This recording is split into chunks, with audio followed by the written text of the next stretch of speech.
All right. Welcome to the world-famous Tipitinas. Thank you very much to the wonderful owners of Tipitinas for allowing us to use the space, and to Nugs.net for the use of their equipment. Go online, check out Nugs.net. They got a bunch of great content on there. My guest this evening, I think, doesn't really need too much of an introduction. Ladies and gentlemen, please help me welcome Robert Mercurio. Hello, Robert. How are you doing? I'm all right, man. How you doing, Tank? I'm very well. I understand you're in a band called, let me see here, Galactic. Am I saying that right? Yeah. Okay. Galactic. Yeah, Galactic. You got that right. Gotcha. Yes. Do you have interview fatigue? Can I ask you that? God, that's a good question.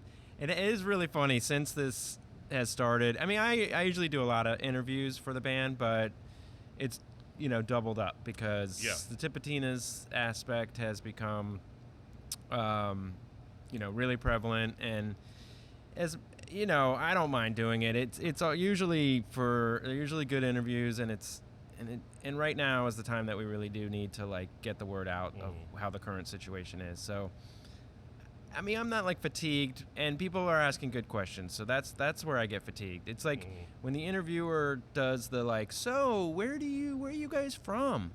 Mm-hmm. How do you describe your music? I don't have a pen. Let me scratch that question out. Those are the interviews that I'm just like, oh my God, can't you just read our bio, But there's, when people ask good questions and it's actually, currently, what's going on is serious. So it's like, I don't mind doing them. How about you? You've been doing a few yourself? A few, but it's not that terrible. It's usually just because so many media outlets are hitting people up not that it's last minute. It's just, hey, we happen to be in the neighborhood. We want to tag you onto this other story, part of a broader picture or whatever else. Yeah. And I'll try and hit you guys up and be like, hey, who can be here in an hour and a half? And it's like, we're not dropping we have families, lives, and things like that. Yeah, I mean, let me do it since I have no life. I'm here all the time anyways. Well, I know where you're from. Yes, you're thank from you. the D.C. area. Yeah. And you and Jeff Rains, the guitar player of Galactic, both grew up together. Correct. You guys, were you guys musical friends at an early? When did you become friends? I guess? Yeah. He moved to DC in the 3rd grade, and we became instant friends. Okay. Him and Winter and I, I've known Winter, who's actually used to be the manager here in the 90s. Actually, kind of got him the job here through Shipley. And then he went on to manage House of Blues, and now he currently manages the Civic, so he's kind of definitely in the music scene here as well. But Winter and I have been best friends since kindergarten, and then Jeff moved to the DC area and came to our school in 3rd grade, and we all became instant friends. And then when Jeff got a guitar in 7th grade for Christmas, I think a few months later, then I got my bass, and with our other friend David Cooper, we were in our basements playing punk rock, and just, that became our after-school activity. We were, musical friends and best friends since then. So then that was when we were in 7th and 8th grade, and we turned about 16 or 17, and we started getting into funk music and jazz and stuff like that. So our musical tastes kind of shifted. Was there something specific that made that happen? That's a good question. It was, I think I could trace it to, I kind of have traced it to this one night where we were trying to go see a punk rock show down on 14th and P at the Barbecued Iguana in D.C. And the show was sold out. We couldn't get in, and right next door to that place was an R&B club called the Vegas Lounge. And we were probably 16 at that time, and so we're looking at this punk rock club, totally sold out. We're like, oh, well, what are we gonna do? And we passed by this soul R&B club, and they're like, come on in, even though we were 16. They're like, come on in, we're having a great time, blah, blah, blah. So they come in, they feed us, they drink us, and they're playing all this funk and soul. It was a live band up there, and they were playing, and it just kind of, I think it hit Jeff and I at the same time that this is an awesome, this is a positive vibe. It's not like going to see a punk rock show where you're kind of scared, or you think you might get hurt, or somebody, very aggro. This was a very welcoming, fun atmosphere, and we were like, this is kind of cool. I could see getting into this. And then around that same time, Jeff's brother gave us a copy of Parliament's Mothership Connection album. Yeah. And we put that on, and it was just like, oh, where have we been? Where's this been our whole lives, you know? So then it became James Brown, and kind of got into the Red Hot Chili Peppers because they kind of crossed over into the funk thing. But really wasn't too familiar with the Meters until I moved here in when I was 17 in 1990, and the Meters are so prevalent down here. When we moved here as freshmen, we heard them and was just like, oh my God, this is amazing. And then everything else that followed, Rebirth, 30 Dozen, to just, eating up the New Orleans music scene. Very prevalent in the DC area. I know go-go is very popular. I was wondering if that was something you guys were ever into. It's kind of funny. I mean, I was into it, but I wasn't as into it as I got into it when I was like at the end of living there. When I was 16 or 17, I appreciated it more. When I was younger, I was just more of like a punk kid, and the go-go thing, I mean, I always liked it, but I didn't really gravitate it towards it until I got a little older. And now I love it. I mean, it's awesome. Yeah, it's a lot of fun. It's really fun. It's great music. I know this is a little off topic, who were your punk icons that you liked when you were the 13-year-old kid? Just getting your first God. guitar? I mean, my favorite bands were this band, Rites of Spring. It was all a lot of DC punk rock stuff that was very regional. I loved Government Issue, Minor Threat, Bad Brains, this band Dag Nasty. And then right when I was leaving DC, Fugazi was starting up, so I thought they were really good too. They're cool. So you guys ultimately both ended up looking for a musical town to go to college? How did you make that decision? I mean, truthfully, I didn't think like, oh my God, I'm going to have a career in music. That wasn't like, it was kind of just always a side hobby thing. Yeah, after school fun. Yeah, it was an after school fun thing. And even when I moved here, we both moved here. I went to Tulane, he went to Loyola. It still was just something that I would pursue as a hobby. It wasn't, I really did not think that I was going to have a professional job playing music ever. I mean, that was not like, I remember a night when, I remember eating at the dinner table with Jeff's mother and Jeff, and she asked me like, well, this is in high school, like, well, what are you going to do when you grow up, Robert? And I think I was like, I don't know, maybe a psychiatrist or a lawyer or something. And she asked Jeff, well, what are you going to be? And he said, I'm going to be a rock star.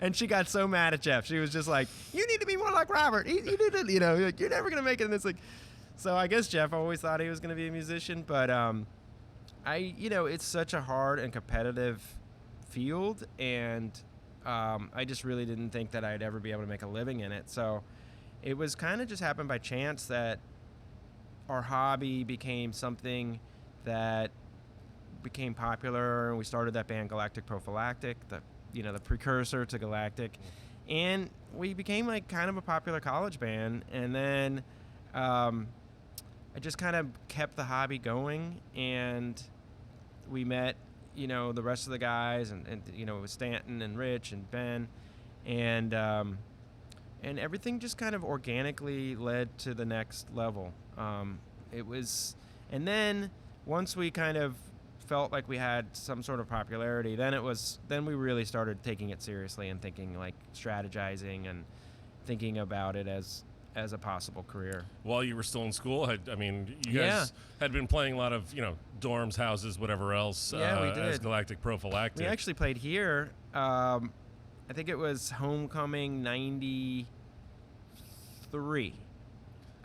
Opening up for Cowboy Mouth. Yeah, opening for Cowboy Mouth. Yeah. I remember you telling me about that. That was the first time I ever played Tips. And it was amazing because we were the opening band, but the place was packed. Yeah, Jenny Says was in its heyday, I'm pretty sure, in 93. Cowboy Mouth was super popular. Yeah. The show was totally sold out. Tulane Homecoming, they were busing kids over from the game, I guess, or something like that. I remember right before we went on, about 20 minutes, the club was empty, and then they must have just bussed in everybody at one time, and we came on stage, and it was just like, yes, this is awesome. So that was that was a great first time playing tips. I know not everybody gets to have that kind of experience as your first time, and we were hooked. But I mean, even before then, we were playing at Muddy Waters, we were playing at Checkpoint Charlie's, Maple Leaf, and we were pretty popular. I mean, people were coming out to the shows, and at that time was when, in college, that it was like, okay, well, we still need to finish school. You know, we put this much effort in, like, let's all graduate, and then we'll kind of take this thing on the road. So you guys hadn't played any road gigs while you were still in school. You very much just kept it at home. We had done maybe a couple gigs in Memphis, and I think we had been hired by some fraternity in Arkansas or something like that. There was a band at that time from Memphis called Big Ass Trucks, so we would kind of swap gigs with them. They'd come open up for us here. We'd go up to Memphis and open up for them. But no, we weren't really pursuing the touring thing quite yet. Well, I want to ask you a little bit about the early days, early 90s, well before the internet was ever a thing and marketing was something that you were literally pounding the pavement and you had to go, hand draw a flyer and bring it to, some copy place and pay extra for orange paper and everything else. Yeah. And then take the streetcar downtown or wherever else. Bikes. Yeah. I mean, tell me a little bit about some of your early marketing efforts. Yeah, it's so funny to talk to kids that are not like kids, but, young adults that are trying to get a band going in the marketing nowadays because, you can make a flyer on your iPhone. Yeah. Now that looks amazing. Mm-hmm. And I was always the flyer maker for Galactic. And you had to go to Kinko's. You had to enlarge and literally cut and paste. Mm-hmm. There's a reason they call it cut and paste because you were doing that with the glue on the back and, taking markers and kind of trying to make the edging look good. And I was in there making the flyers, and I loved making the Galactic Prophylactic flyers because I would change. It was a logo with like Galactic Prophylactic on the inside. It seemed like we were playing almost every week. Every week we'd have a new something in the middle. Mm-hmm. Like it would be maybe a picture of Jack Nicholson one week, and then the notorious week is when I put the WD from Winn-Dixie, their emblem in the middle of it, and we got a cease and desist letter, and we had to go and take down all 200 flyers all around town. But yeah, I mean, we would go to Kinko's. I'd take 2 or so hours to kind of cut and paste and draw it and write it or whatever, and then there was no internet, so it was like the marketing that you would do was literally going from uptown to downtown, either in a car, usually on a bike, and stapling it on every pole on Magazine Street, every pole on Oak Street, every pole on, Frenchman Street, Esplanade, and all that. So it was a lot of work that went into every show. How do you think that's changed the newer era of musicians these days? Is it a different kind of attitude? Are you noticing younger people, and I hate to sound like an old guy or make you sound like the old guy, like kids just don't know how tough we had it in our day. Yeah. But seemingly... It was an uphill both ways. Yeah, seemingly, it can be done mostly at home entirely. You don't have to leave your house to market your own show. And back then you had to go meet, the guys that worked at the record store so they wouldn't tear your flyer down as soon as you walked out, or the cafe or the restaurant, and making friends at the dorms and have them put it up in their hallway and whatnot. Yeah, totally. I mean, I think that's a good point. I think that there was some serious commitment you had to have back then. Like if you were going to do a show, it involved not just a couple clicks on your Facebook page to promote something. It was hours of marketing, hours of handing out flyers to your friends. We'd print little handbills as well, and everybody on campus. And, you had to truly like hustle. It's just the hustle's changed. I mean, nowadays you still have the hustle, but that was a very grassroots, all hands on deck hustle back then in the early 90s. And there was a little bit of more of a commitment, and there's two sides to it. I mean, also to like put out a record back then, you had to be on a record label, or there was a lot more layers it took to get a record out. Nowadays, you can record something in your living room. Yeah, Billie Eilish won Grammys for stuff that she recorded on the edge of her bed, right? Yeah. And and it sounds amazing. It's just like you can do that kind of stuff. Everything's just become a lot easier and at your fingertips than it was for us, I mean, and when we recorded our first record, you had to go into a pro studio. You had to record it on analog tape. It was a process, and it was expensive. And again, there was a lot more of a commitment to doing it than there is now. Like now, you can be like, oh, I just whipped this up last night, and here you go. To counterpoint that, maybe it's because the way that music is consumed is digitally now. Like people are buying fewer albums.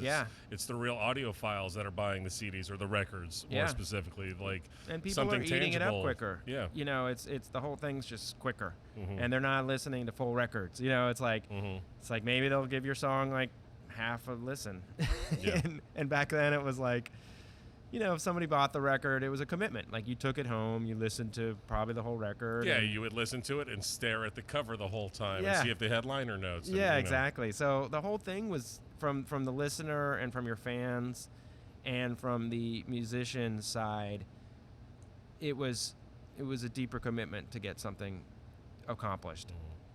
So in these early days, while you're still Galactic Prophylactic, you guys were in school.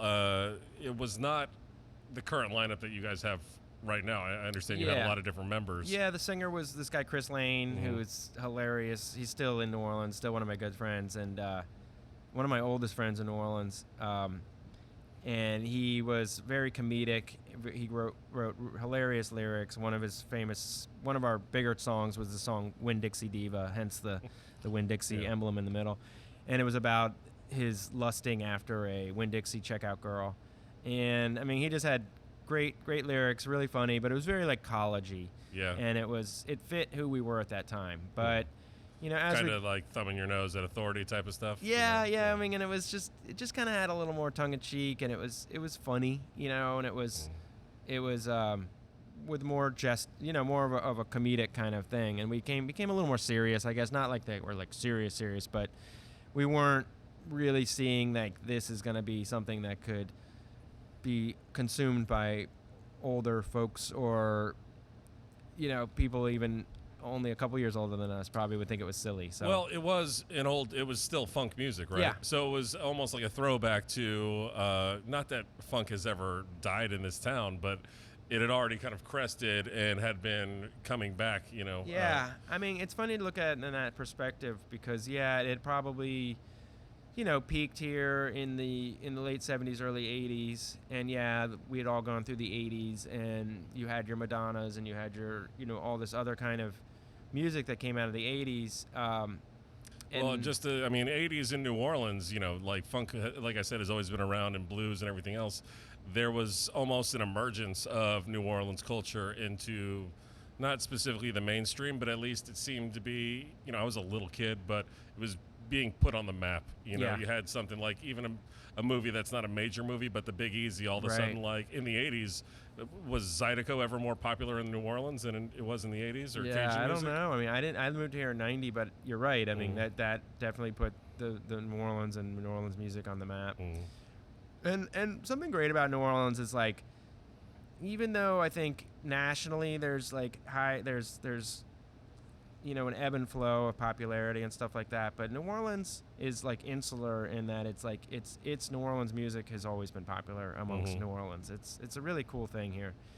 Well, in those early years, you know, you guys are often quoted as saying how one of your biggest inspirations were the Meters. Yes. Obviously, so trying to not reinvent that sound, but use that with modern equipment and, you know, a modern look at classic funk. Yeah. Oh God. Yeah. We dove into their repertoire, and truthfully, everybody did. I mean, when we first moved and they here, still are, and they still do. It's like they wrote the song, one of the hugest songbooks of New Orleans music that pretty much every band in New Orleans that wants to play that kind of music needs to learn. And it was, I mean, we just kind of were doing, I guess, what everybody else was doing. It's really funny when we first started touring, and people were like, you know, oh, how did you get into, you know, the jam band scene or blah blah blah, and I always say, you know, that's just what everybody in New Orleans did. Everybody was just jamming, and everybody was playing long sets, and everybody was playing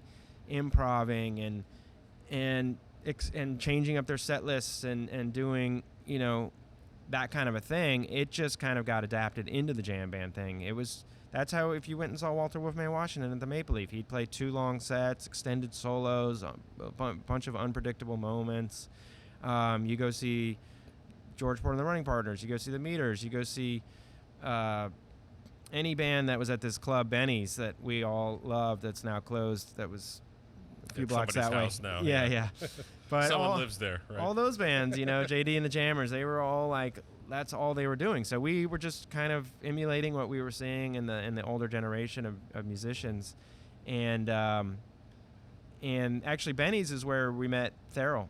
Yeah, that was kind of my parlay into that question. Yeah. So, unknown to Stanton and us, Jeff and I, we were like pretty much inseparable at that time. And we would go to Benny's, we'd go to Tips, we'd go to Le Bon Temps, we'd just ride our bikes and go to like we'd go to Oak Street or whatever, but we would spend a lot of nights at Benny's. And for one, it was free. Mm-hmm. 2, they sold like $1.50 Dixie beer, so it was worked really well into our budget, For sure. And it kind of reminded me of the Vegas Lounge in DC. It had that same super welcoming atmosphere. Place that has cool people. Yeah, and everybody was there. I mean, the owners, Lenny and Carl and Benny, were super welcoming to us. It was, we were hanging out with people that were probably a good 10 to 15 years older than us, but they treated us like we were there, equal in age, and it was just really fun and a great atmosphere. So I just felt at home there.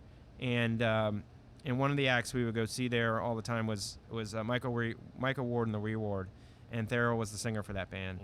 And just as anybody that's probably ever met Theryl would say, he was one of the most warm and welcoming people when you'd meet him, especially if he was in a good mood. He could have been a little gruff sometimes, but if he was in a good mood and he was ready to talk, he would just take you into his circle. Well, that's why they call him the Houseman, because he just brought people into his house. Yeah, right? he was. Yeah, exactly. I remember Ivan telling that story here at his memorial about how he got the name, and he was. I mean, even to Ivan, who was a little younger than Houseman. Probably a good 10 years younger. Same thing. Theryl was just always very welcoming, great conversationalist, and any age. I mean, you could be, when we first started touring with Galactic, I remember, we'd be at the end of the night, we'd be in like Hattiesburg, Mississippi or something, and be like, all right, Theryl, it's time to go. And we'd all be like leaving, and then he'd be like, all right, Shirley. All right, good luck on that test on Tuesday, and you William, my man, you're gonna get that girl. He'd have already had 10 conversations with all these people, knew there was interpersonal things that was going on in their lives, and be like, so people just loved him. He was such a really, really unique, hilarious guy, and we were lucky enough to meet him at Benny's, and then around 95 when we were going to record our first record, it was we asked him if he would sing on it. He was just kind of like that kind of a guy, and he was like, okay, cool. And he came over and he sang a couple tunes on the record, and then that just kind of continued to him sitting in with the band, and then it just grew from there. And we kind of always joked that he was our permanent special guest, even though he was an official member of the band. He just still would come up for a few songs each set, and he's just the permanent special guest, and we were really lucky that a guy like that would go out on a limb and tour with us. Well, you jump ahead of me a little bit here. Oh, I'm sorry. No, that's okay. You're doing a phenomenal job. You're answering the question, and then you just keep going. So Houseman was on early, obviously. When you guys had decided to go ahead and hit the studio, you had already dropped the Prophylactic. Yes. Obviously. Yeah, it was. I understand it was the producer of the album. Yeah, Dan Prothero. He was from San Francisco at the time. He now lives here, but he produced our first 2 records, and he's produced pretty much every Mofro record, and a lot of. He's a really great guy, great producer, and that was probably one of the best pieces of advice that anybody had given us. It was like, I think you're going to be taken a lot more seriously if you drop the Prophylactic. And it did. It kind of it conjured what that band was. Galactic Prophylactic kind of comedic, kind of funny, college-y. Party band. Party band, exactly. And then Galactic became, just a little more sophisticated. Not like we're like serious, but just taking ourselves a little more seriously. Well, that's understandable. I mean, to get to the next level, obviously, that's kind of what you have to do. People will just view you as those silly kids, unless you show them otherwise. And right? it took a while to change that and bringing image. on a Houseman is one of those things. He wouldn't just play with some stupid kids with a silly band name or anything like that. I mean, I can't even imagine him going around probably being like, "Yeah, we were in Galactic, bro." He would have been like, "Oh man, I can't do this." But he. I mean, he definitely added some legitimacy to a bunch of young kids. Well, you guys, earlier you guys did re-record Something Wrong with This Picture. Yeah. You use our swagger to earn your dollars. Stand on our shoulders so you can be taller. There's something wrong with this picture. Tell me what it is, why don't you? There's something wrong with this picture. Forget about me, how could you?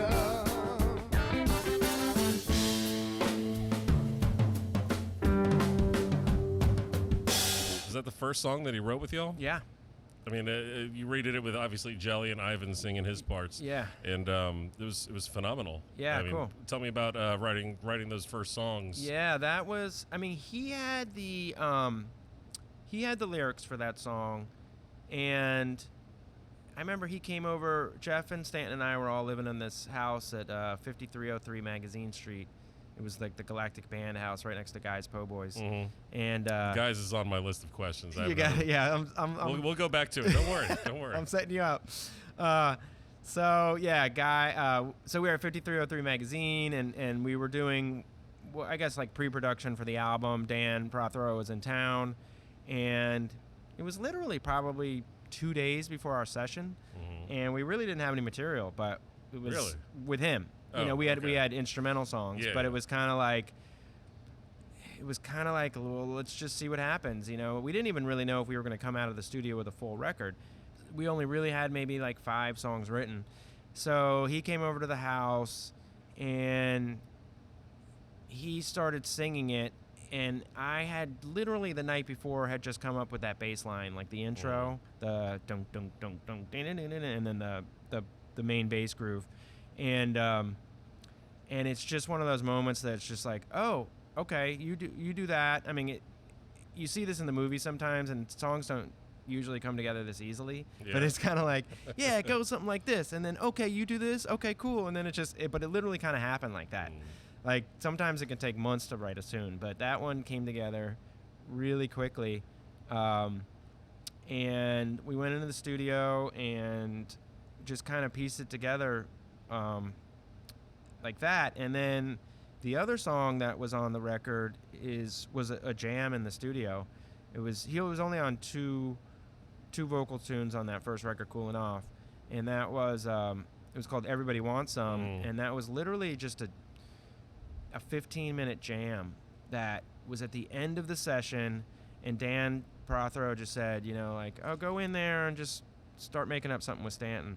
So just started grooving. Literally, like, about a third of that record was just jams that got turned into songs. Well, and some of those you still play. I know. It's kind of crazy. I want to ask you about kind of reinventing old songs and bringing them back. But as far as songs with Houseman, I mean, obviously since his passing, it's, you guys hadn't played Something Wrong with This Picture. Are there any other songs that you haven't played that were Houseman songs? Yeah, I mean, most of them.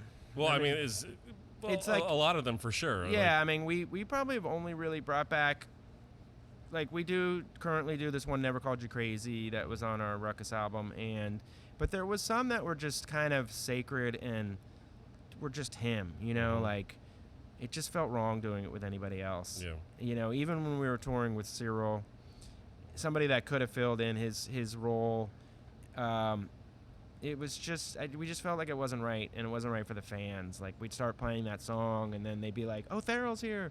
oh no, it's somebody else. It would be, just wouldn't fit. And we'd already written a bunch of new materials too, so bands are always excited to play like their new stuff. But we have done a couple of his songs. This one, Bittersweet from the Ruckus album. We've done that with Erica, and I think we've done it with Jelly as well. But in a way, we kind of keep like the Houseman material sacred to him, and haven't really heard or wanted to hear another voice on it. He's a unique guy that would be hard to fill with other person's shoes. Absolutely. Well, you recorded that first album. You guys recorded 95, released 96. Is that correct? Yep. On that album, you had some definite help from some really great people, Eric Traub and Mark Mullins. Oh yeah. And Mingledorf, though, Jason Mingledorf was in the outfit before then, but he wasn't on that album. Is that No, right? he came. Him and Ben would trade off tours on sax, and Mingledorf was on the second record. So it was before Ben had ever played with you guys. Yeah, Ben wasn't even in the band when we recorded Coolin' Off. Yeah, Traub was, and Traub was huge contributor to that record. He wrote a lot of those horn lines on the spot in the jam. Like we were, like I remember Something's Wrong with This Picture. It was like some of that stuff. Like I would just be like in headphones, and then he'd be over in the corner with the horn section, and they'd come in with the horn line. It was like, what? Oh my God. Traub was like, he's such a tasty. He's a musician that was behind the scenes and really probably didn't get all the credit that he was due for his contributions to New Orleans music. He's not really like a household name in the city, but he was such a great sax player. But he was like Theryl. He's probably a good 20 or so years older than us. So when it became time to tour, he was kind of like, yeah, okay, you guys, good luck with that. Yeah. He wasn't he didn't want to go sleep on people's floors. And well, that again, bring him into my next question. You guys record an album, so you have an album. Is that when you decided to hit the road and really step it up? Because you'd already been out of college for a little while. Yeah, we'd been out for about a year. Jeff took an extra year, so we had to wait. So he was on the 5 year. When I get him in here, we'll talk about that. Hey, I was a 4.5 year student myself. Hey, it happens. He was just summers, really diving into the education. Submerse process. yourself. Yeah, get into it. So we really, most of us graduated in 94, and Jeff graduated in 95 in that summer when we recorded Coolin' Off. And yeah, throughout that year, we just kind of did more writing, kind of got the band together, strategized, and then the album came out, I believe it was like Jazz Fest 96. And we literally hit the road that summer, July 96, and had been touring nonstop until COVID. Yeah. Pretty much. Yeah. Well, and you guys are super green. No management, no agent. Yeah. You were publicist. I was everybody. Manager. I wore a lot of hats. Who did you get some early advice from that helped you out? Or was it just hitting your head against the wall until you figured it out? I mean, there wasn't the internet. There wasn't like, I read some books like Everything You Need to Know in the Music Business. There was a book that Billboard put out. So I would just read whatever I could. There was also this magazine that was like I can't remember exactly what the name of it was, but it was a yearly magazine that would come out, and it listed by city every club, the talent buyer, their phone number, what kind of music they like to book, their capacity, and stuff like that. So I was literally like cold calling places in wherever, San Francisco, LA, or Portland, Seattle. And back then you had to like literally send them the music. It was a lot longer of a process. Press kit was a physical kit. Yeah, it wasn't like, okay, here's the emails, here's our stuff. It was okay, well, send us the music. Okay, go into the post office. It took a lot of lead time to put something like that together. And we didn't have cell phones, so you had to like hope that you were home when the person calls you back. Yeah. Or, it was like, it's thinking about it. Probably didn't even have call waiting or anything like that. Yeah, no, we had call waiting then, and we had answering machines, thankfully. But, it was like, I don't even think we barely had a fax machine quite then. And so thinking about it, it seems kind of crazy that it all did come together and that I was able to put together a few months of touring, because I don't know how that happened, but we did a really good job on our record. Dan produced it really well. It was very... You guys recorded that at Sea Saint. Yeah, at Sea Saint Studio, That's which is unbelievable. Your first album. Yeah, that we got to record at Alan Toussaint's famous studio, and which was just like a dream come true. And we went in there in 2 days and knocked it out. And but I think at that time it was one of the more professional albums that came out of people our age in New Orleans. The packaging looked good. The music sounded well produced. I think it gave us. Who else was about your age in town around then? That was. Is that like I mean, Dead Smilin' Eye Myron. Dick and stuff, you know? Well, who'd you say? Dead Eye Dick. Yeah, Dead Eye Dick. I mean, they were. Dash Rip Rock. Yeah, but they weren't like trying to be. I mean, I'm thinking more in the funk world. No, like, but, they were rock I mean, bands. definitely it was like the Cowboy Mouth, the Dash Rip Rock, the but there was Peabody, there was Evil Nurse Sheila. There was a lot of bands at that time that were playing down at Cafe Brazil and Maple Leaf and stuff like that. But most of the bands were the older generation. The Walter Wolfmans, the George Porters, the Funky Meters, the older brass bands and stuff like that. But we had self-produced something that I think was decent and made people's heads turn a little bit. And I guess we were just at the beginning of the second wave of funk, kind of. Yeah, it was almost like we said before, not specifically a reinvention, but like funk for the 90s. Yeah, basically. Yeah, like it had a little bit of a little modern twist to it, but it was still a nod to what we really loved from the 60s and 70s music. Well, you guys moved along fairly well pretty early. You said Jazz Fest 96. Yeah. To your credit, you've played every Jazz Fest since that Jazz Fest. Yep. Yeah, we were... it was kind of crazy. We played, I believe it was the House of Blues stage at like 12:15 in the morning. So we were definitely one of the early bands. And a lot like playing Tips for the first time, I remember, looking out and there weren't that many people on the field. And then about 5 minutes before we went on, the field just like filled up and it was packed and we had this amazing set and in front of a lot of people. There was kind of a buzz about the band at that time, and whoever at Jazz Fest, I guess, noticed that and booked us again the next year, because not every band at that time, and still this time, it's not a guarantee that you're going to get booked every year. No, I mean, though they're booking 1,000 bands every year, it's still not necessarily true that you will get to be on the bill. Yeah, no, I mean, it was a lucky thing or a blessing that they did, and then we just kind of grew, and every year it would help boost the band, and we'd get in front of more people on a national level, and then we go on tour, and pretty much every tour we'd go on, somebody, if not most of the crowd, would tell us, oh my God, I saw you at Jazz Fest, or so it definitely did have a big impact on our career, and can't thank them enough. Well, the early tours, I think, is probably obviously what you could gauge your early success on, but it is kind of what you built your early success on, by being smart and going back, like, hey, we played a city, let's go back in 4 or 5 months and make sure we hit it again so they don't forget us. It was every 3 months. Every 3 months. That was like the strategy. I mean, we took it, we thought about it. It wasn't like, let's just put our toe in the water and, oh, okay, that was rough. Like, all right, we're never going out on tour again, which I know happens to a lot of bands. And it's tough, at the end of the night when I'm like, I could give you guys each $5, or we could put that towards gas and get to the next city. And like there was a lot of nights like that, and it took a lot of commitment and dedication. And luckily, we all were on the same page, because it takes a lot of that too. It just if just one of us was like, no, I'm not into this or whatnot, it would have been a lot harder to kind of accomplish what we did. Who gave you some of that early advice to let you know that this was a good method? That's a good question. I think it's just something we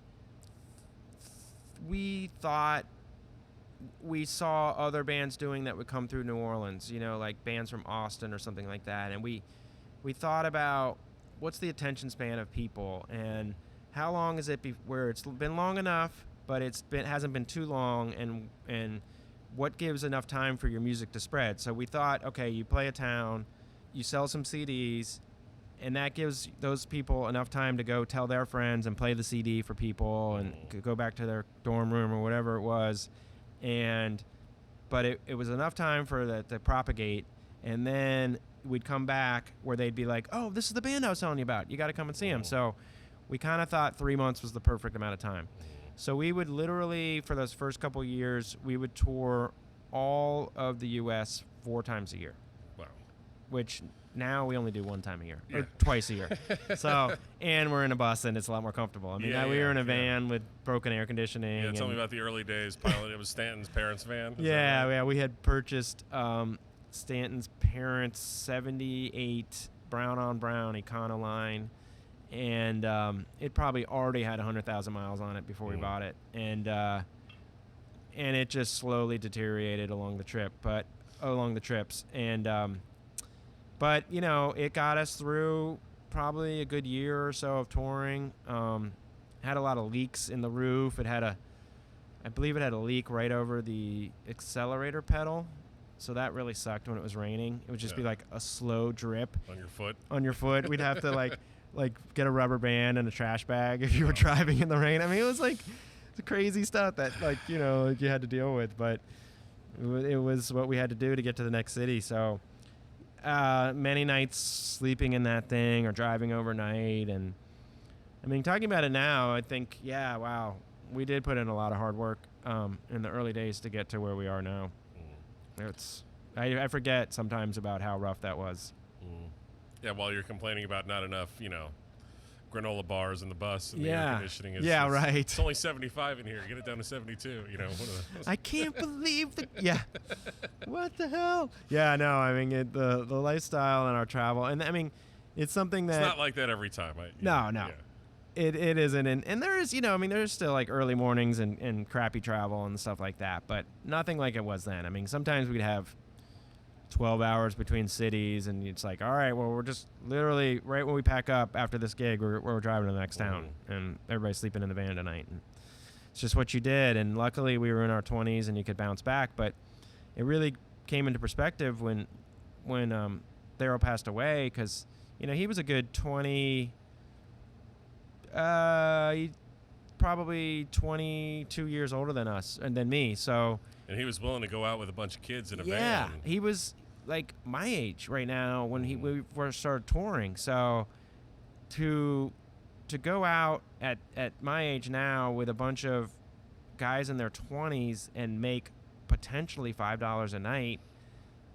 With inflation, it's more like 15 to 20. Yeah, well, all right.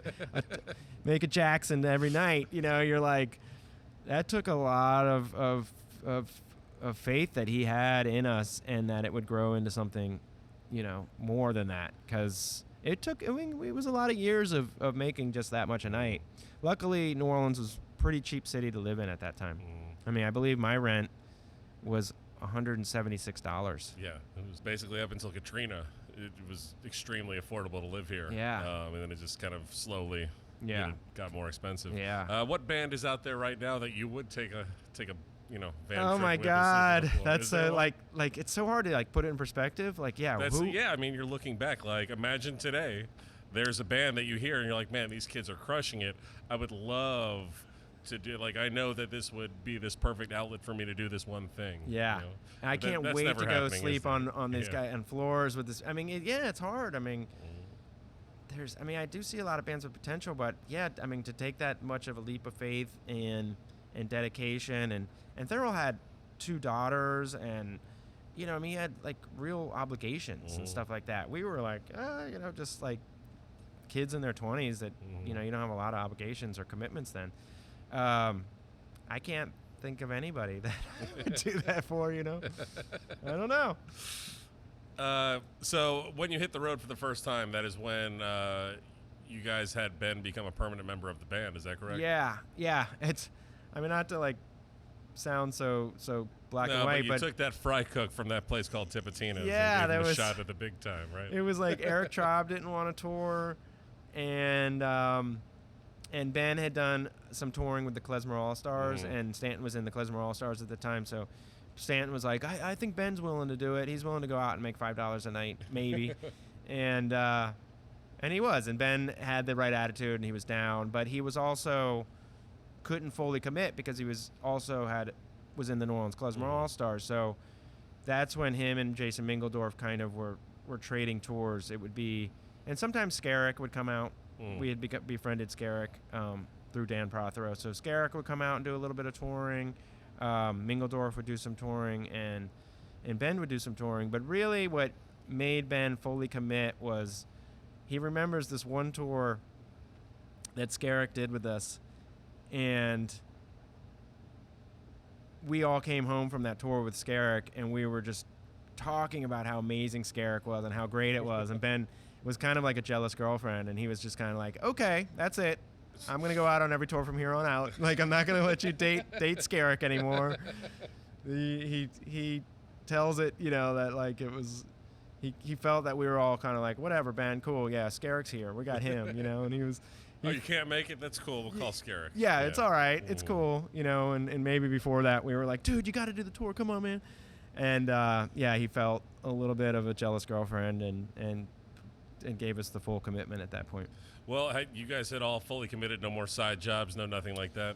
It is funny. I mean, when we were, I haven't had a real job since we left for that first tour. But before that, when we were just a local band playing, I was like a bike mechanic, I was a waiter, and a glass blowing job. I had all 3 jobs at one time. It was kind of crazy. I was like hustling and playing gigs and stuff like that. But they were all part-time. And then I literally quit them all when we left for tour July 96. And it's kind of crazy. I've never made a resume. I've never had a business card. I've never had... Never? No. I never have had to pretty cheap, apply for a job, I've made phony business cards. Like you can make. Oh yeah, I know. I like should. 1,000 of them for $10. I should. I know, and especially, but now I'm kind of like I take pride in it in a way, No, like you can say saloon keeper. Saloon keeper. All right, now you got. I see. I think that's what Hank has for his. That's a good one. Yeah. So yeah, I mean, it's.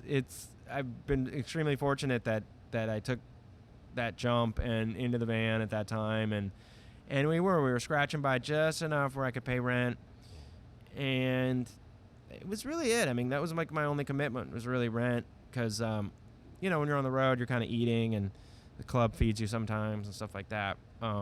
Just jumped in 96 and haven't looked back. And you guys continue to put out new music and record. I mean, you guys have already got 10 studio albums under your belt at this point. Yeah. You guys are working on another album right now that you've been working on all year. Yeah, I mean, we're kind of like the second we finish a record, my mindset is just start working on the next one. And you have different bursts of creative energy that happen, but if I'm not up here during the day, I'm usually at the studio. And I personally, when we're off tour, and I mean, during COVID, I usually keep like 11 a.m. to 6 p.m. hours over there. And just working on stuff. I produce other bands. There's just always something I'm writing. Since you guys were working on this before there was any type of lockdown or anything like that, has what you've been doing pivoted at all? Like the artistic direction, have you really changed it? Or are you guys gonna was there not an overall theme necessarily maybe that you decided? No, I don't think that we really took a I don't think COVID has really affected our songwriting. It's not. We're not that kind of a band, I guess, that reacts exactly to the moment. We never really put out like a Katrina response song or anything like that. We did do a couple things throughout COVID. We did this calypso cover of the song "Wash Your Hands." So we tried to think of stuff that made sense to put out. Another one, we did a cover of the Meters, "The World Is a Little Bit Under the Weather," and stuff like that we thought pertained to what was going on at that time. But I don't think that wasn't something that you were doing for an album or something to further the Galactic career. It was more like, hey guys, let's make something cool. Yeah. And just put it out there and see what happens with it. Yeah.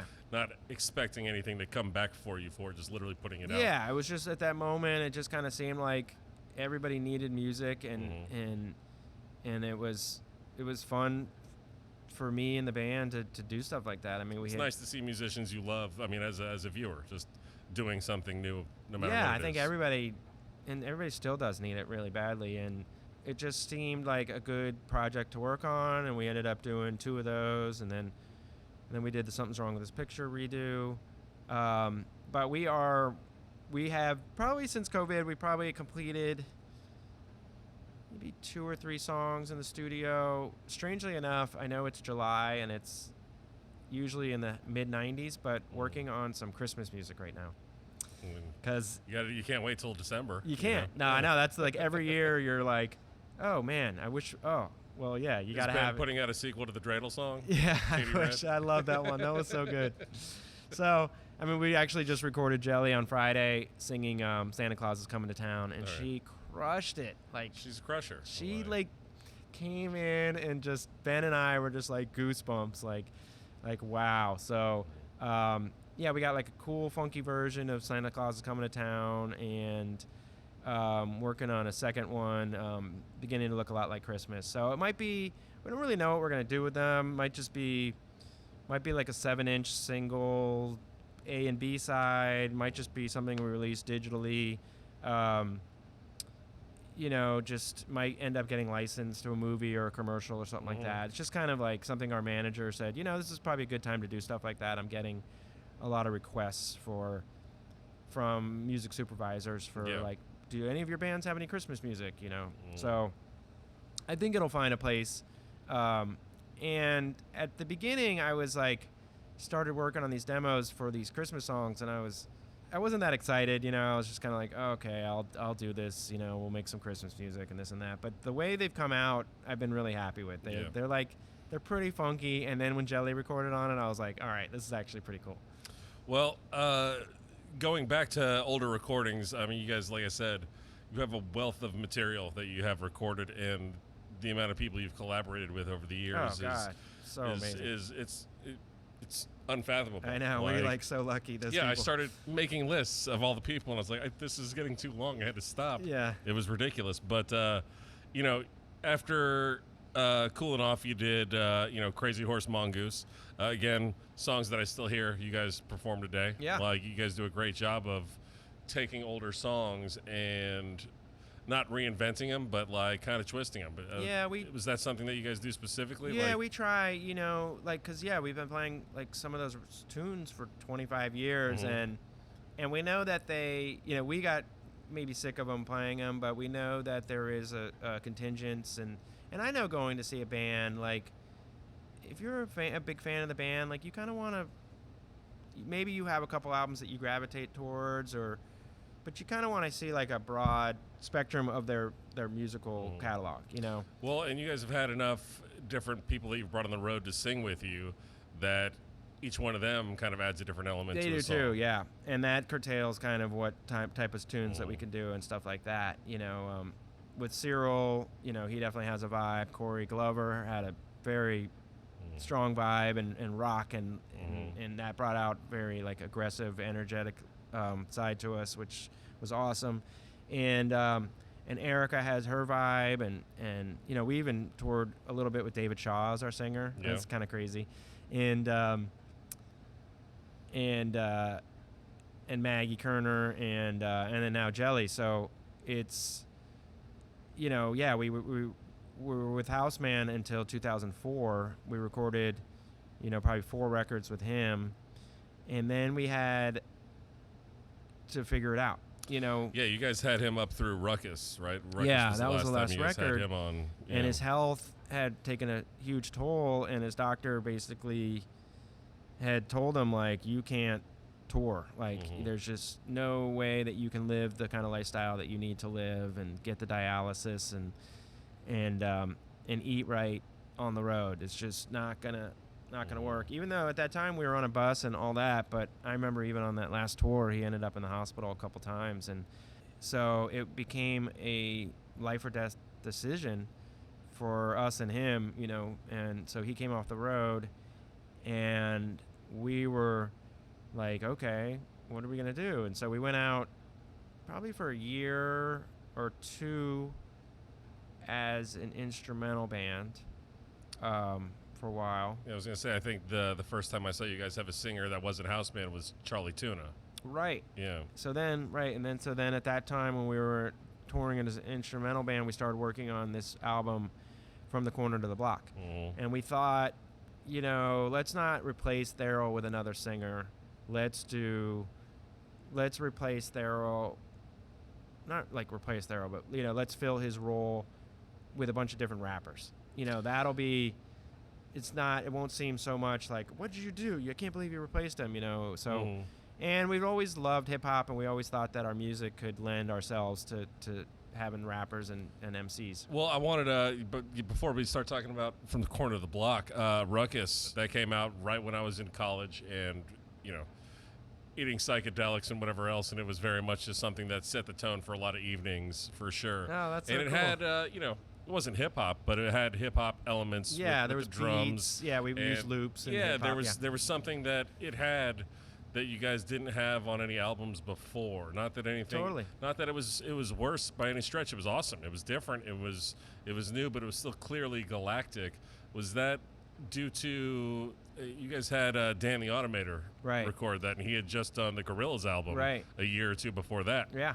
Was that kind of? Do you think he was the impetus for that kind of sound? It was. I think we were ready for that, and production. It was like the first album we did on Pro Tools, which kind of changed the way that you can make a record. You weren't.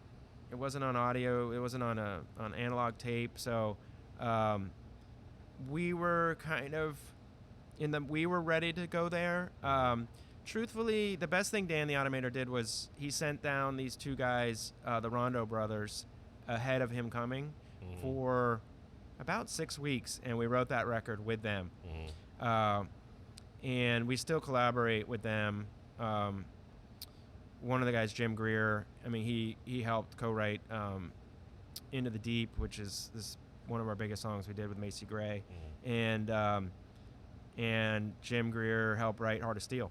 So he's been, big co-writer in some of our bigger songs. So, and their method of making music was very much in the box. Was very much like, in the box meaning in the computer and on Pro Tools. And before that, we had always kind of written music with everybody just kind of in the room together, like jamming, or hey, Stanton and Robert, you just play the same thing over and over forever, and we'll try to figure out our parts. But with Pro Tools, it kind of gave us the ability to just record Stanton for a minute. Okay, we'll loop him up. Cool. Okay, cool. Record the bass line, and it just opened up the ability to write and use loops and affect the tones and stuff like that. So there's a reason that we hired Dan the Automator, because we wanted to make a record like that. He brought in those people. They helped us facilitate it. Dan really just showed up for the final recording of it and just kind of said he really was like a producer of that level of just kind of like, he wasn't in the trenches with us. He was definitely more of a facilitator and overall aesthetic.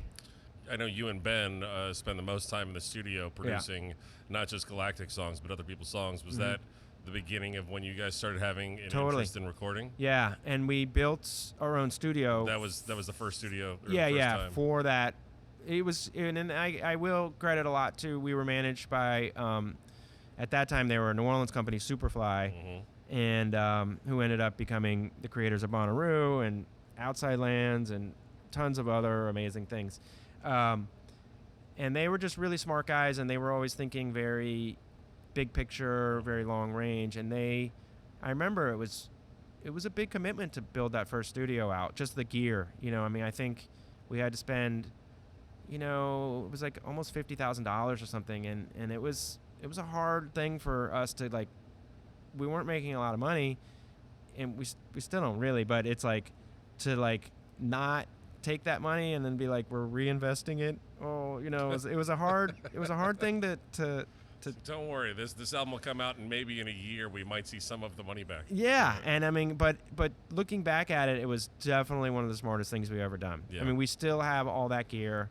We were smart about what we bought. We bought classic stuff, great microphones. It's not like we have a ton of amazing stuff, but we bought stuff that has lasted the test of time, and through that, Ben and I learned how to self-produce, and it's opened up our palette and our abilities as a band. You know, I mean, since then, I think we've licensed so much more music.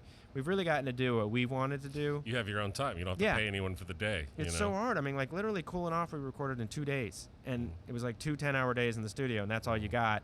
And there was, you know, you're looking at the clock, and it's like, I don't know, that idea, that might take up 2 hours. We really can't go down that rabbit hole. Like, let's move on, you know. And you kind of are like in the mode of just capturing what you're already doing. But now we can kind of not only capture what we're already doing, but we can also try to create what we're going to do in the future a little more, if that makes sense. You know, we can kind of like, the studio has become a tool to develop our sound instead of just capturing what we've already made. Yeah, it allows you a lot more freedom. Yeah. Well, so moving forward, the next album was From the Corner to the Block. You guys, had you started writing any of that material before Katrina? We did. We had a good bit of it. Not a good bit, but Came out in 07, right? It did. 06 or 07? It was right after Katrina, I remember. Yeah, it was 06 or Actually, 07. It's yeah. 07. I have it right here. So we, Katrina hit. We had that studio. We had recorded Ruckus at the studio, but that studio was in a building. It was attached to the Twiropa building, which got ruined in Katrina. Yeah. So through Katrina, we had to like get in there, get all our studio gear out of there before they demolished the building, and we, Jeff's father had a place up in the Poconos, and there was a studio owner at the Red Rock Recording that was very generous and lent us his studio for about a month. Wow. So we rented a house up there.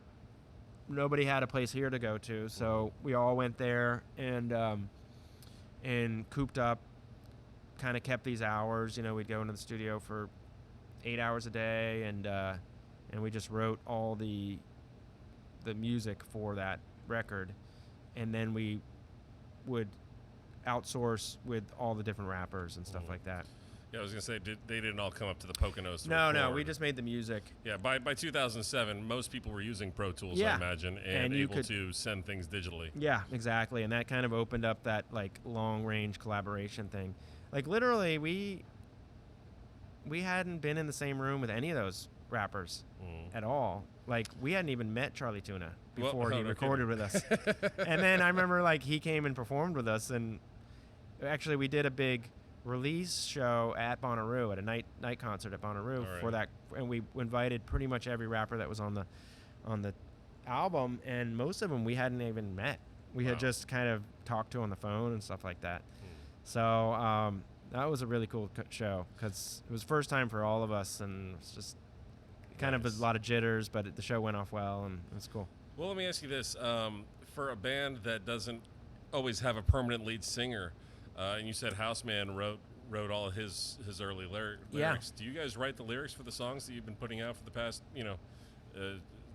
15 years? It's a good question. No, I wrote the lyrics for one song, this tune off of Crazy Horse Mongoose called Love on the Run.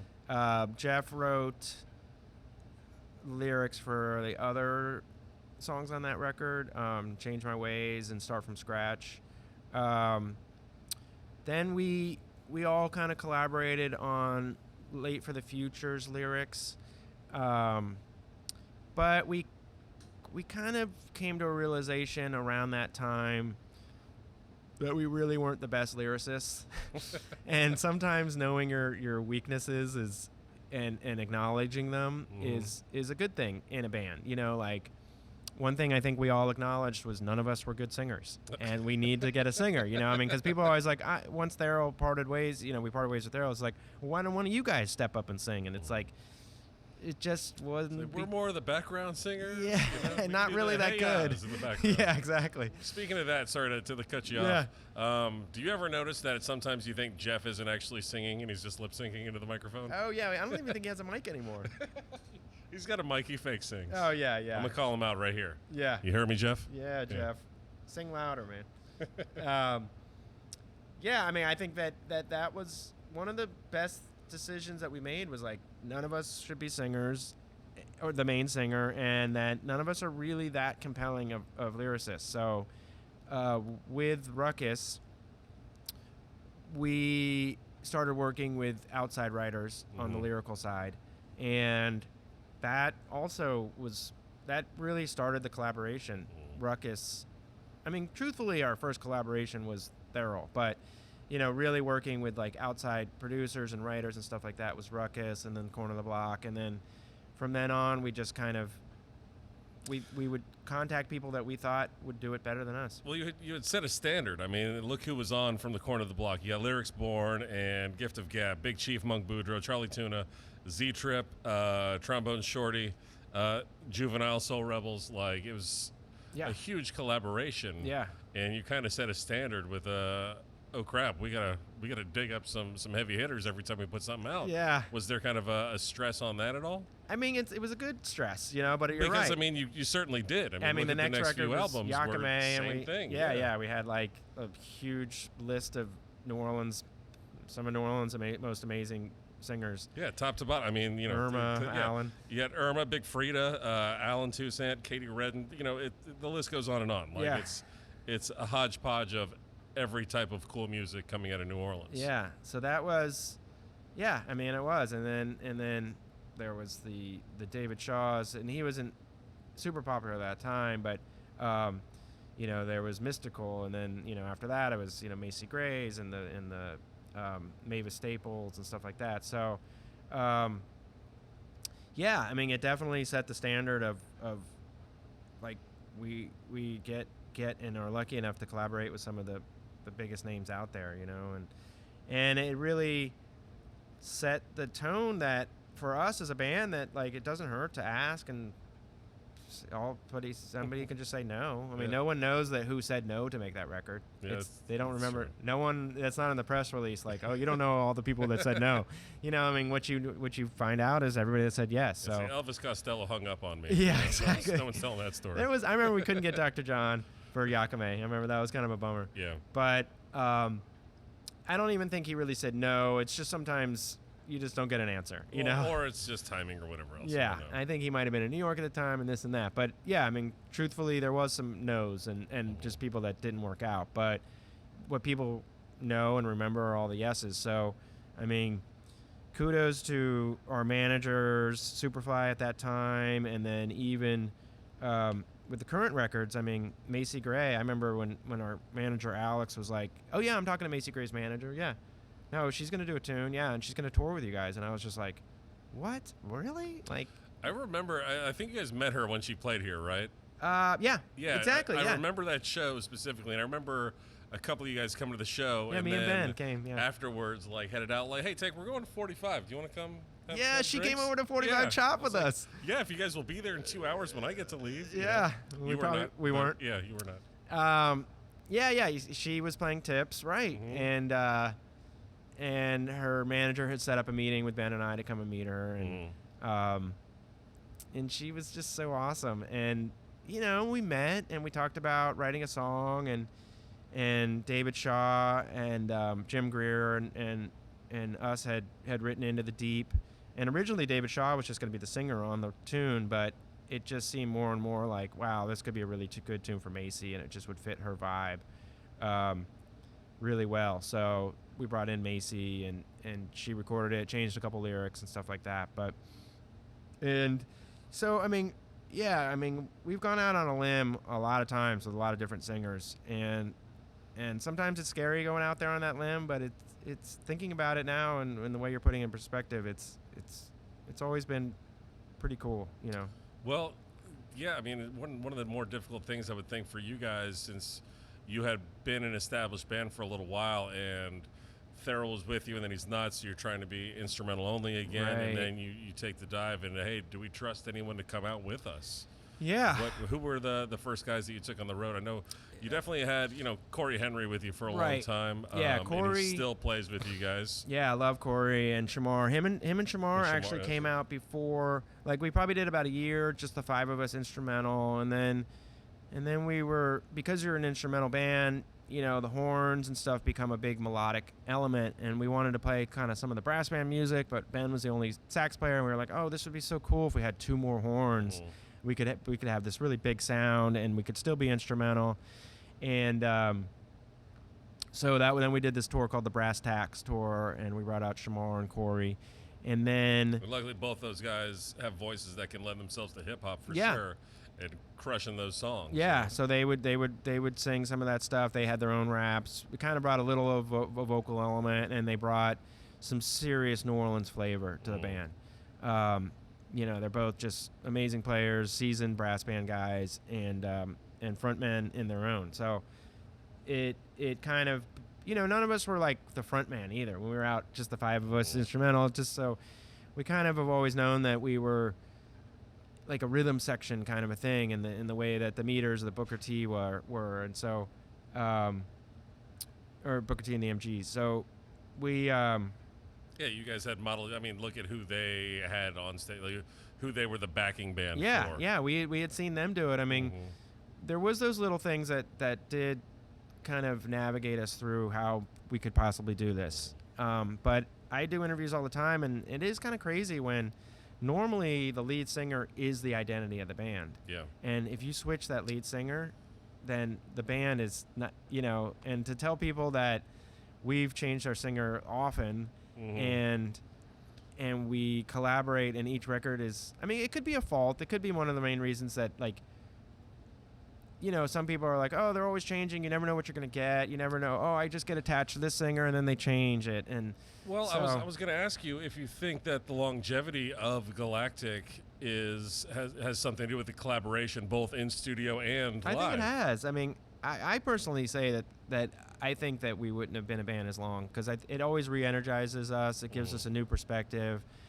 It gives us a shot in the arm in collaborating, and with each songwriter or singer that we work with, you know, it would be hard to have created, I think, 10 albums and still be excited about working on the next one if it was just like the same guys. I mean, it's just like having a conversation. Like, you can't have a conversation with the same five guys over and over again. Like, you need to kind of bring in another person, or somebody needs to, oh man, I went over and I talked to this guy, and bring it back to the party, or, you know.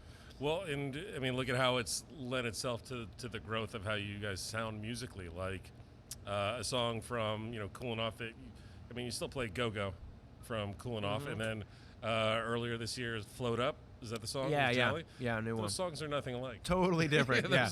Those almost sound like they're not coming from the same band. I know, and that could be like a fault. And I understand that people, like, you know, maybe it's expanding your audience. Yeah, you know, I mean, we're kind of in the spot of like, just do what we do, and it's like sometimes you lose some people and you gain some people, and we've always kind of maintained this certain level, and it's probably just because there's always new fans coming in, but there's some older ones that are leaving, or this and that, and so luckily people have stayed with us through the transitions, and we do. I mean, I look out sometimes here in the crowd, and I do see some young college kids, and I'm happy about that. I mean, happy that we're, you know, middle-aged dudes that can play to, like, that college kids are, like, into it. They still care, yeah. That we're still relevant in that world. It's, yeah, you get older, they stay the same age. Yeah, you know? good.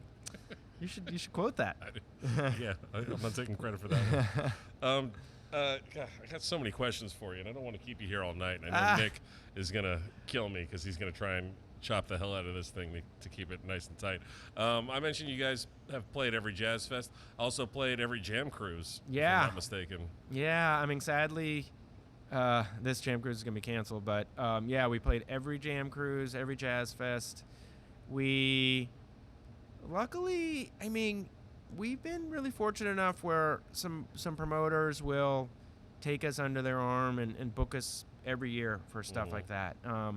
You know, once you get bigger, they can't really book you as much because you become like a headliner there or something. But, you know, the High Sierras, there was a couple festivals that took us under their arms early and would continually book the band.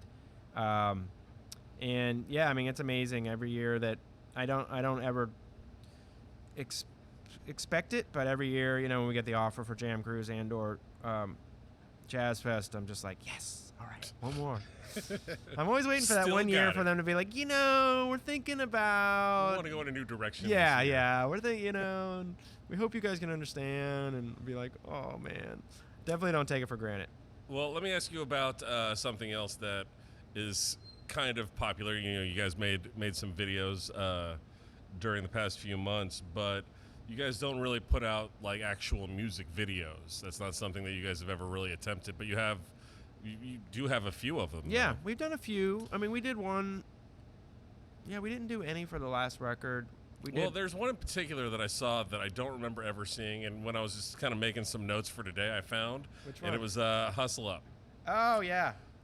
Some of the weirdest I've ever seen in my entire life. Yeah. Not necessarily, but it's definitely like, who thought of this? Yeah. Where did it come from? It was like, I think it was like some skateboarder on Haight Street and stuff like that. I'm trying to remember the video. It was someone with a weird, like, evil bird costume. Yeah, that one. Like, breaking things and cooking random things on a skillet. And Yeah. people were in a bird cage. And it was out there. The song is great, but like... Yeah, that was a really fun. The video was definitely like, who is making this? Yeah, that was a song we did with Boots Riley. Yeah. Who just last year made this amazing movie, Sorry to Bother You, and he's now a really established filmmaker, and he has a really great career ahead of him, I'm sure, in that world. But I think that video, I kind of think it was fan created. Was it really? And it was just something where somebody submitted it, and we were like, cool, let's go with this, you know? I don't think we gave them that direction. No. I'd have to look at it to remember. It's been 13, 14 years, so. Look it up. Yeah, I do remember now that you're saying the whole thing, and the song was it was kind of a weird song for us, and I mean, it was cool. I liked it. It's a cool song. Like the video, like if you watch that video, I don't know what type of, if there was no audio, I don't know what the music would be for that, but it wasn't that song. Yeah, it's hard to go the other way. Yeah. Like, what would you score to this video? Yeah. You know, doesn't match, I guess. It sounds like it had a strong impact on you. Well, just because I saw it a few hours ago when I was just going through printing up some notes and whatever, and I happened to just come across a random thing on YouTube or whatever. Yeah, yeah, it's true. And it's funny because in this day and age, you think, I mean, people are doing videos more than ever, and you kind of have to do a video to get somebody to kind of listen to your music. It's kind of crazy. So hopefully we'll do some more videos. We've never personally liked being in the video. Like, and I think I've only been in one video of the band, of one of our songs. So it usually takes, you know, somebody with a creative side on that end. Like on the Float Up video, we did like an animated blow up thing of, you know, Jelly. It was kind of an animated thing of her like floating up in a balloon. And truthfully, like budgets have been cut in making music and marketing and stuff like that. There isn't as much money coming in on that side to be able to spend thousands of dollars on a video. Yeah. So you kind of got to go. You try to be as effective as you can with the littlest money you can. No, it makes perfect sense. It makes perfect sense. I want to jump back, talk about one thing. We mentioned Guys earlier when you guys I love Guys. You're Living On magazine. This is going to be a separate addendum. This will be in the bonus features, I guess. Stanton takes credit for creating the bomb. Yeah. The po' boy with grilled catfish, shrimp, and cheddar and Swiss. Correct. Which is a bit salty, but still pretty good. What's your po' boy? He over at Guys.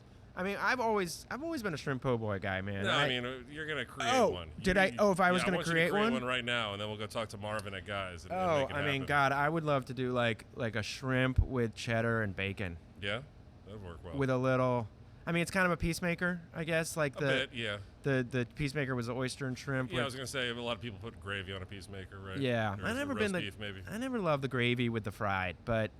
I do always think that bacon makes everything better. Yeah, you're 100% correct. There's nothing wrong with that. So, yes, I will give and concur that Stanton did create the bomb. That's real? Yeah. And he did. And it's just classic Stanton, just like over the top. Like, well, and then we're going to add this, and we're going to add that, and we're going to put cheese and both cheeses, you know?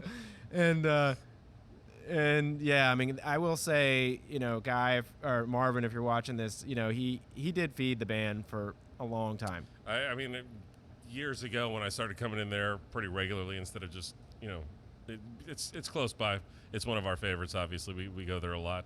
But I started coming in and, you know, we place an order. We'd be like, oh, you know, just it's for Tipitinas. I don't know who's going to be there to pick it up. And when we'd show, I'd be like, how those boys doing? Man, Stat used to come in here, the bomb. That's him. He made that one. I was like, come on. No. Like, he's a little guy. He can't eat that whole sandwich. Yeah, Marvin. I mean, he would come over to our band rehearsals, watch the band. He hasn't been to a show in a while, but he used to come show up at our shows. He does everything. He runs the whole show. Yeah, I mean, he's got to be there early, but man, he was such a sweet supporter of the band, and just literally he would bring over all his leftover food at the end of the night. I mean, we were again making $5 a night, so it was that stuff really meant a lot. Yeah. To have a big metal chafing dish full of jambalaya or something. It was yes, we're eating for the next couple days. And I love Marvin, man. He's such a cool dude. And yeah, if you're watching this, man, I'm coming to get that bomb. Well, maybe we can make my shrimp and bacon. What are you gonna call yours? We'll come up with a name. Call it the Hustle Up. The Hustle Up. That's you might have a career in this. Yeah, I'm all about naming food, for sure. Are there any gigs over the past 25 years that stand out as this might be the best show we've ever played? Do you have one of those moments? Man, I will. Yeah, I think the whole band will have this. I mean, we've had a few like that, but this one set at Fuji Rock in Japan on the From the Corner of the Block tour, and we had Lyrics Born, Boots Riley, Charlie Tuna, and Charlie Tuna's brother Laidlaw were the rappers, and Fuji Rock put us.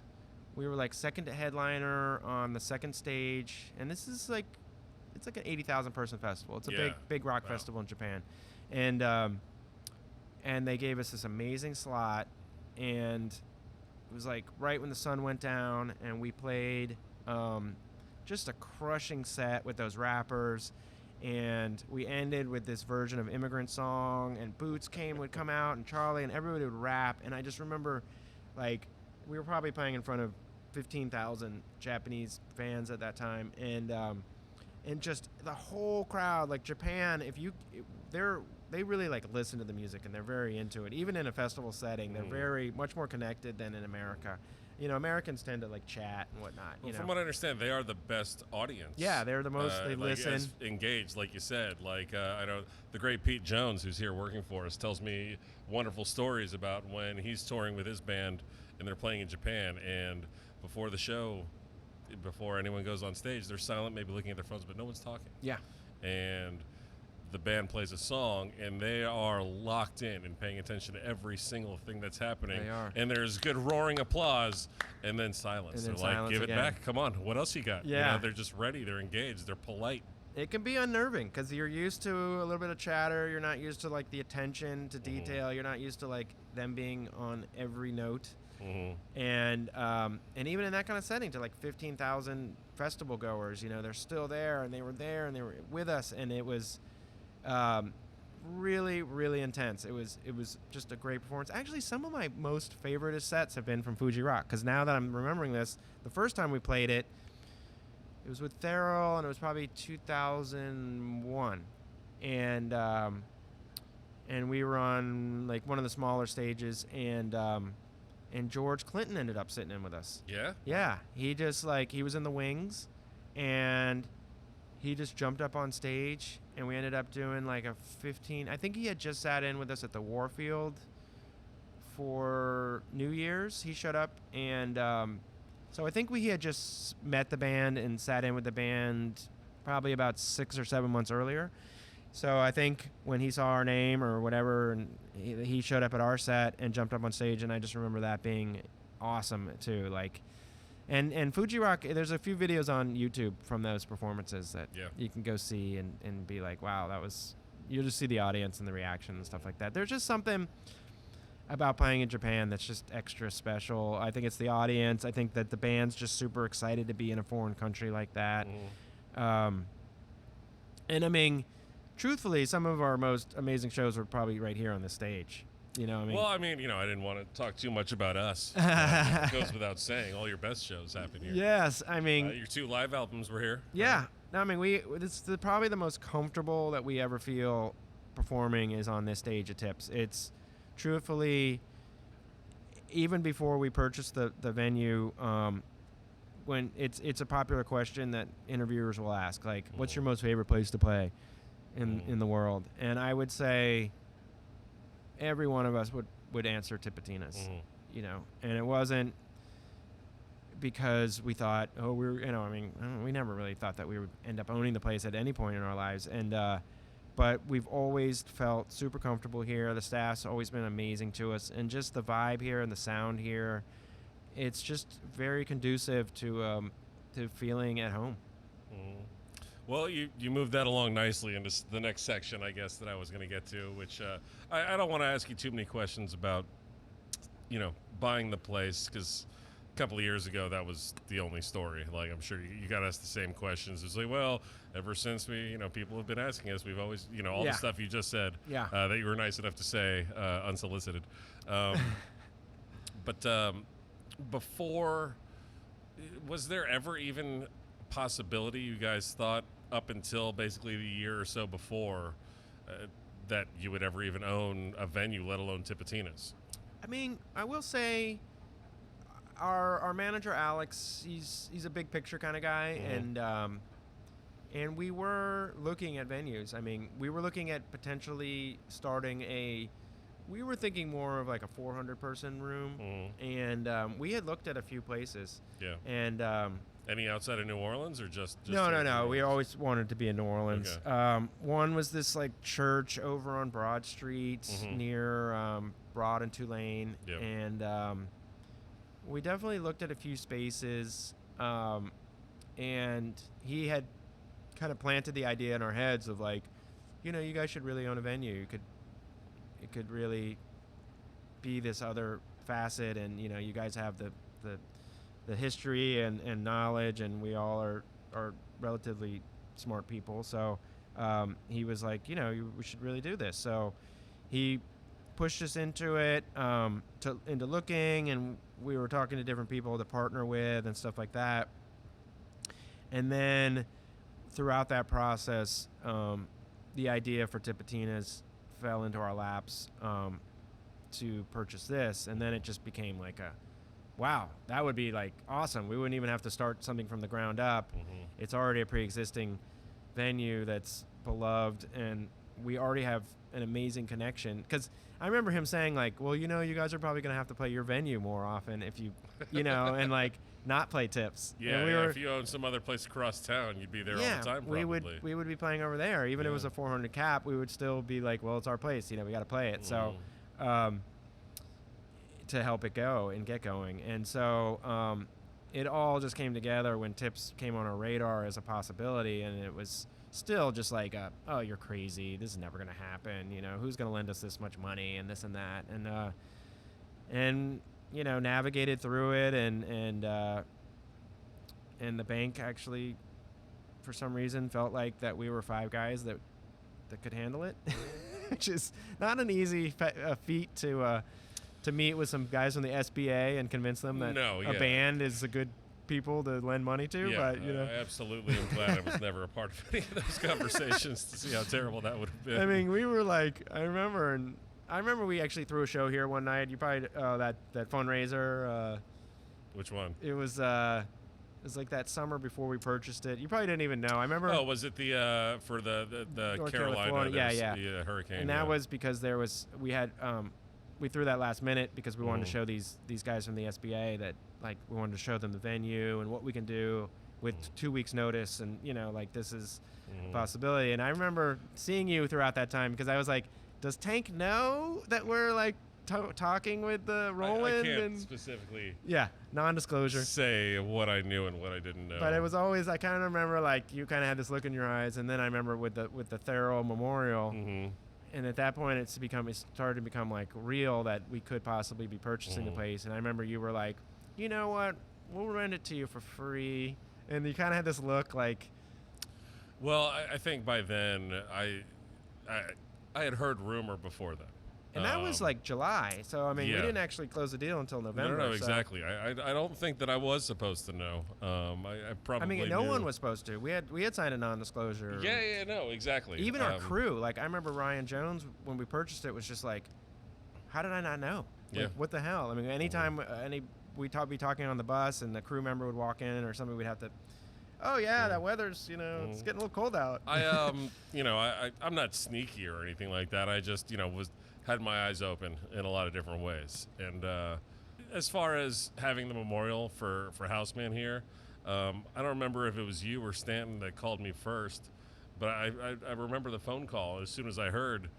It was like, hey, he's in the hospital. This not looking good. I think the only thing I said was, tell me when and it's yours. Like, you're I remember like, you were. We'll sell drinks. That's all we want to do. Yeah. Like, No, I think we'll it was sell me some because I beers. remember you saying that, and I remember I thought it was really awesome. If there was not a band in here, then you have the room.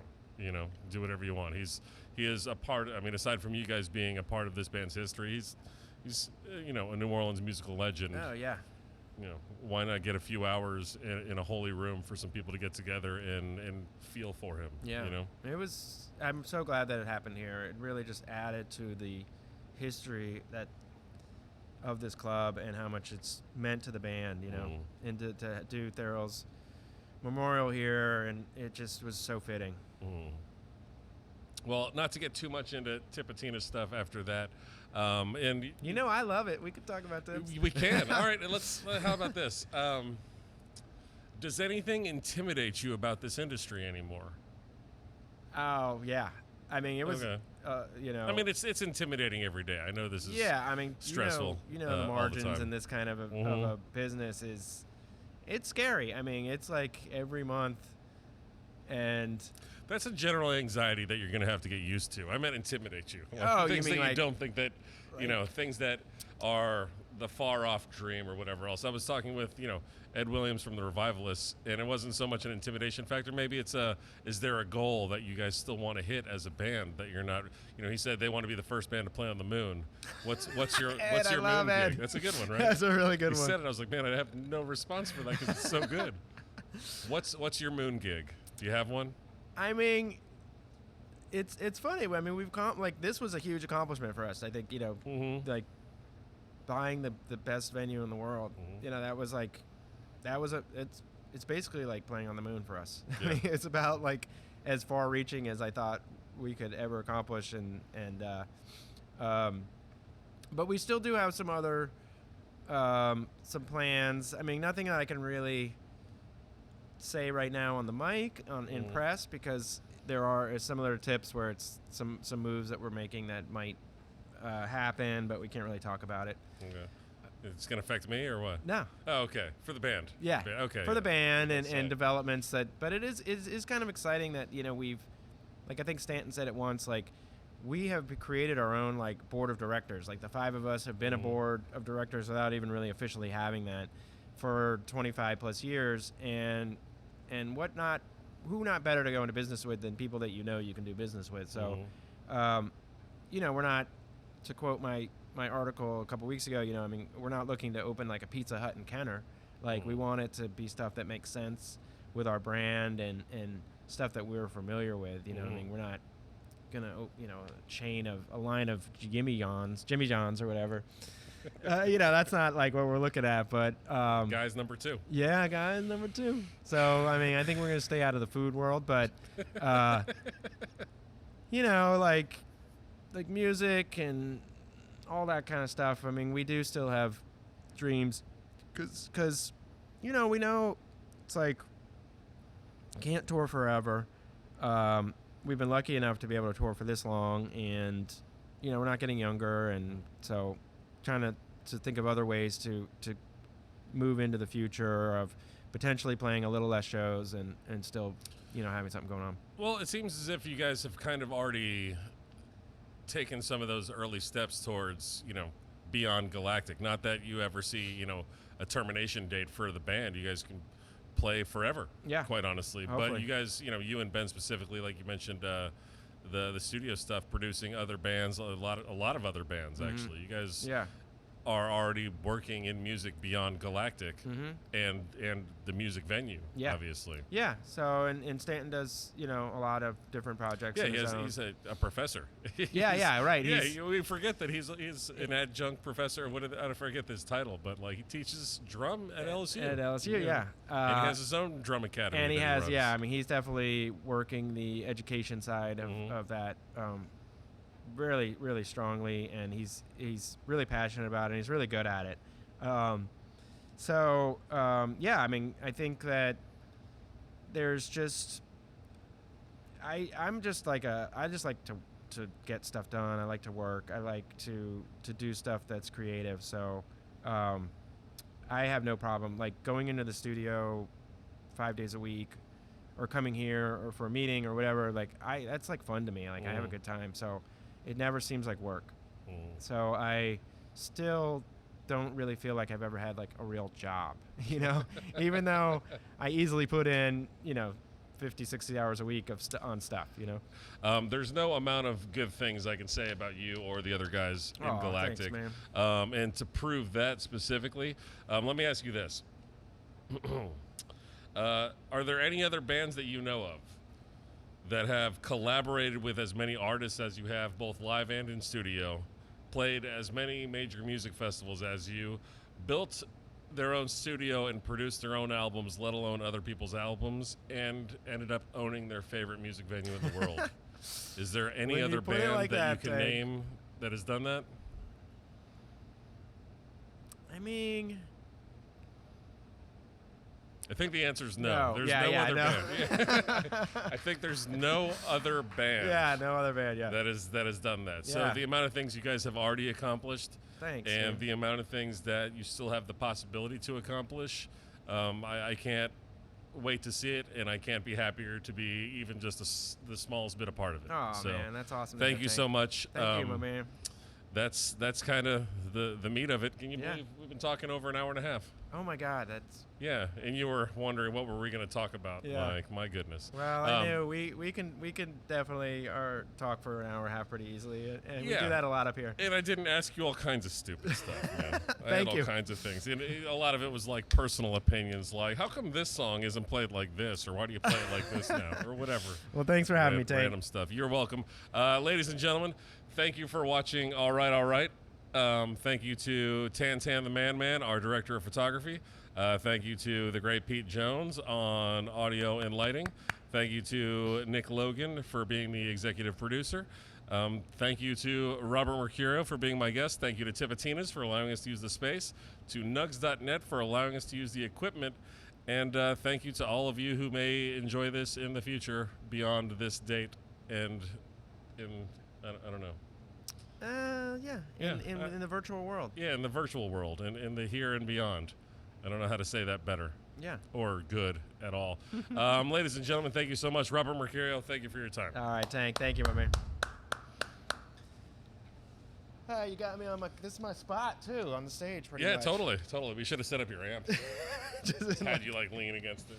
Little, this is pretty much my spot. Yeah, hour 39.